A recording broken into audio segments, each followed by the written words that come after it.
Kasenian, balik lagi kita di Gerbek. Pas nak balik ke rumah, Rido, 23 tahun, warga Jalan KH Ashari, Kelurahan 16 Ulu, Kecamatan Seberang Ulu 2 ini jadi korban begal di kawasan Ilir Timur 2 Palembang.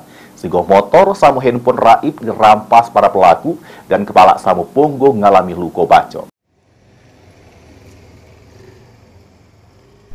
Nasib sial dialami M. Rido, 23 tahun, warga Jalan KH Ashari, Kelurahan 16 Ulu, Kecamatan Seberang Ulu 2 ini sudah menjadi korban begal di kawasan Jalan Pendawa, Kecamatan Ilir Timur 2 Palembang, pas nak balik ke rumahnya.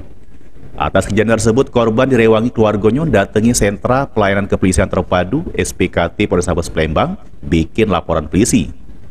Menurut keterangan korban, kejadian bermula pas dirinya nak balik, tiba-tiba dari arah berlawanan datanglah sekelompok pelaku begal dengan gunakan senjata tajam langsung nerjak motor sehingga korban terpental. Pas tegak lagi, korban langsung dikeroyok dan dibacok oleh para pelaku yang diperkirakan berjumlah belasan, sehingga bagian buri kepala dan punggungnya terkena sabetan senjata tajam dan mengalami puluhan jahitan. Sesudah menganiaya korban, para pelaku begal tersebut merampas sepeda motor dan handphone serta dompet korban. Balik dari luar lah, jadi lewat dari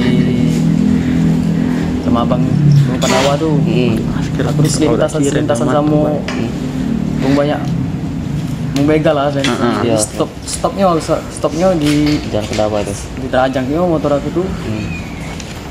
Di terajangnya pas aku nak lari, goconya, dibacoknya, badan aku, HP aku dembeknya, dompet aku dembeknya. Berapa uang tuh? Sekitar lebih kurang 15-20an lah. Jadi senjata tajam? Pakai celurit lah. Luka apa jadi gitu? Hah? Luka apa jadi? Luka ini kepala. Selalu 10 jahitan belakang. Laporan sudah diterima petugas SPKT, selanjutnya ditindaklanjuti Satreskrim Polrestabes Palembang. Heru Wahyudi, PAL TV.